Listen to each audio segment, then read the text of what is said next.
Olha, chega a ser engraçado para quem acompanhou tudo como estava acontecendo e eu estava informando e analisando ao longo desse tempo todo, essa ordem dos fatores. Olha só, o Noronha vai, esculhamba com tudo aquilo que aconteceu no processo até agora, aí, já esculhambou tudo? Aí então, Gilmar Mendes prepara para pautar no Supremo Tribunal Federal.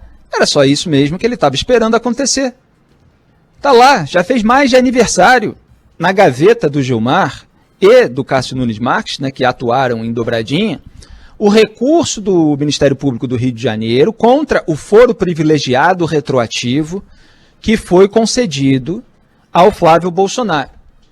Ele queria ter o foro privilegiado de deputado estadual, mesmo não sendo mais deputado estadual. É um foro que fica no Tribunal de Justiça do próprio Rio de Janeiro, não é no Supremo Tribunal Federal, porque ele era deputado estadual, ele não era deputado federal nem senador. Ele é senador agora, mas esse é um outro mandato. E você tinha lá decisões no STF de parlamentares que perdiam mandato e o caso ia para a primeira instância. O caso ia ser julgado por um daqueles juízes que, em geral, os políticos não gostam. Mas, como o STF tinha decidido sobre casos da esfera federal e aí não tinha previsto a hipótese de um deputado estadual que depois virava senador e tal, então eles começam a criar umas teses, em outros casos, abrindo precedente. Já expliquei isso aqui.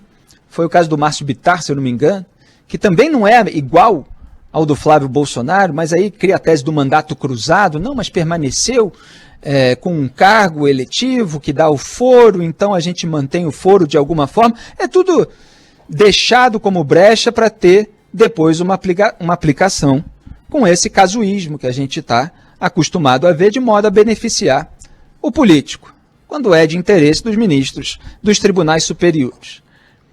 Já vamos voltar aqui para o Supremo Tribunal Federal, mas vamos analisar o STJ. João Otávio de Noronha, cujo filho tem lá um escritório junto com o Antônio Rueda, né, o vice-presidente do antigo PSL, agora virou União Brasil, junto com o DEM, né, teve aquela fusão, mas já tem uma relação ali próxima com um dos maiores aliados da família Bolsonaro, que é o Rueda. Então, já tem ali aliados em família, né, o João Otávio de Noronha. Ele foi aquele que impediu que o Fabrício Queiroz fosse preso de verdade, que é ir para o regime fechado. Fabrício Queiroz, que era assessor do Flávio, que era o operador do desvio de dinheiro em gabinete, de acordo com a acusação do Ministério Público, com a denúncia que foi feita. Lembrando, são mais de 6 milhões desviados dos cofres públicos da Alerj, a denúncia por organização criminosa, liderada pelo Flávio, lavagem de dinheiro e peculato. Então, o Noronha impediu que Fabrício Queiroz fosse preso de verdade e ainda concedeu o que eu chamei de fuga premiada a Márcia Aguiar, que era a mulher do Fabrício Queiroz. Estava foragida, não tinha se apresentado para ser presa, porque houve a ordem de prisão. O Noronha aliviou, mandou para a prisão domiciliar, para ficar lá num apartamento da Taquara, aqui zona oeste do Rio de Janeiro, com varandão, curtindo a vida, assim como se não tivessem feito nada demais. E, não, o Queiroz já está meio velho, tem alguns problemas de saúde, então a esposa pode ir cuidar dele. Tipo, nem precisa dizer aqui para onde que fugiu, quando houve o mandado de prisão de verdade contra ele. Então o Noronha já tinha feito isso. Aí depois, ele suspendeu o processo sobre a rachadinha. Aí depois, com o voto favorável dele, a 5ª turma do STJ anulou as provas contra o Flávio Bolsonaro. Ainda teve o caso, na verdade, que veio aí entre uma coisa e outra, da suspensão, da anulação das quebras de sigilo do Flávio Bolsonaro. Todas essas decisões tiveram ali o dedo diretamente ou nas articulações de bastidores do João Otávio de Noronha, que é um ministro do STJ, sobre o qual falou o presidente Jair Bolsonaro num discurso público, gravado em vídeo, que ele, ao conhecê-lo, foi amor à primeira vista. Se a produção tiver esse vídeo aí, vocês me avisem, que a gente exibe tem aí sim, tem sim. Para o público. Pode soltar, então, o Jair Bolsonaro falando que o João Otávio de Noronha foi alguém com quem ele teve um amor à primeira vista. Vamos lá.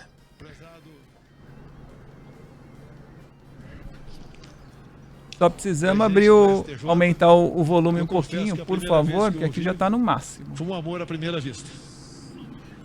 Me simpatizei com Vossa Excelência, Temos conversado com não muita persistência, mas as poucas conversas que temos, o senhor ajuda a me moldar um pouco mais para as questões do Judiciário. Muito obrigado a Vossa Excelência. Que lindo, né? A gente aumentou o som ali na hora que ele estava falando justamente amor à primeira vista, mas acho que deu para os ouvintes entenderem. Love's in the air, né? Estavam ali trocando todos esses afagos. João Otávio de Noronha agora faz com que o Ministério Público tenha que apresentar uma nova denúncia para que o processo possa andar, sendo que ele anulou as provas, né? Ele participou aí de todo esse processo. Você destrói o trabalho que vinha sendo feito aqui. Não, se quiser recomeçar, mas sem tudo isso que vocês encontraram, vocês podem, se vocês quiserem. Aí você vai apresentar o quê? Aí o Ministério Público tem que refazer, por novas frentes, por outros caminhos, toda a investigação que tinha encontrado toda a sujeira. É o mais curioso.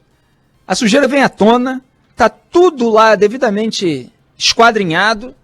A gente leu a denúncia. Quem não leu, procure, bota aí no Google. Íntegra denúncia Flávio Bolsonaro, MP, Rio de Janeiro. Vocês vão ver relatório com todos os quadros, pagamento de mensalidade escolar das filhas, mês a mês, filha a filha, o nome do colégio aqui no Rio de Janeiro, pagamento de plano de saúde, teve depósito às vésperas de quitação de imóvel, foto do Fabrício Queiroz na agência bancária, fazendo pagamento. É um assessor legislativo, senhoras e senhores, não é um office boy, não é um empregado privado. Ele é alguém que está recebendo dinheiro público. E ele estava coletando o dinheiro recebido por funcionários que não trabalhavam no gabinete, funcionários fantasmas. Então o Noronha desmanchou toda essa investigação e aí vem a cereja do bolo nessa história lamentável. O João Otávio de Noronha disputa, né, uma vaga no Supremo Tribunal Federal. E a gente tem visto aí uma competição para ver quem afaga mais a família Bolsonaro, por meio das suas decisões, por meio das suas omissões. E agora, como falei ontem aqui no programa, o noticiário hoje está confirmando a análise de ontem, você tem a PEC, defendida pelo Arthur Lira, que tenta aumentar de 65 para 70 anos a idade de entrada possível, né, a possibilidade de entrada em tribunal superior de qualquer pessoa que venha a ser indicada para esse cargo.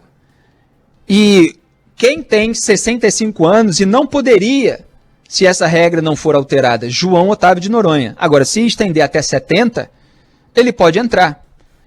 Não vamos confundir com aquela outra, que é a alteração na PEC da Bengala, da qual falamos ontem, que eu até apontei como algo a ser usado como moeda de troca, não para que isso passe, mas que passe essa outra. Então, se está diminuindo de 75 para 70 anos, a aposentadoria compulsória, quer dizer, atingiu 70 anos, o ministro tem que sair do tribunal. Se tem lá alguém entre 70 e 75, talvez tivesse que sair, embora isso vá gerar aquele imbróglio de alegar direitos adquiridos, pode ser que fique ainda e tal, tudo aquilo que eu analisei no programa de ontem. Outra coisa é essa PEC, defendida pelo Arthur Lira, que tem mais chance do que a outra de passar, que é aumentar a idade de entrada, justamente para caber o João Otávio de Noronha no STF. Porque ele já fez 65 e com a regra atual não pode. Mas se aumentar para 70, aí ele pode. E aí, não só ele, mas o Humberto Martins, seu colega de STJ, que também dá umas decisões favoráveis aí à velha política, também poderia entrar, também já fez 65 anos. Aí você fala assim, mas se não mudar nada, com a alteração da PEC da Bengala e tal, não tem mais ninguém para o Bolsonaro indicar nesse mandato. Mas tem se ele for reeleito. E é nisso que eles estão mirando. Quer dizer, se não conseguir passar por meio da alteração da PEC da Bengala, para que o Bolsonaro possa indicar mais ministros ao STF, pode passar, e aí o Bolsonaro terá a opção de indicar caso ele seja reeleito. Claro que nesse momento ele não lidera as pesquisas, etc. A gente já tem feito toda a análise do quadro eleitoral. Mas é a viabilidade que se tenta construir. Teve até um procurador que, aliás, faz bons comentários no Twitter, o procurador Hélio Telho, que disse o seguinte, que é o que eu tenho falado nesse programa há muito tempo, mas eu vou dar aqui as aspas para ele. Qual o grau de imparcialidade de um juiz candidato à promoção que julga uma causa de interesse de quem pode promovê-lo. Precisamos discutir isso se ainda tivermos a pretensão de nos tornarmos uma nação de primeiro mundo. Aliás, será que ainda a temos? Ou mesmo algum dia a tivemos? Então, o Noronha está ali beneficiando a família Bolsonaro, e a família Bolsonaro pode retribuir, permitindo que, pelo menos a possibilidade de ele ser indicado ao STF, e quem sabe, se conseguir ser reeleito ou aprovar a alteração na PEC da Bengala, realmente indicá-lo ao Supremo Tribunal Federal depois de todos esses favores prestados. É um escárnio.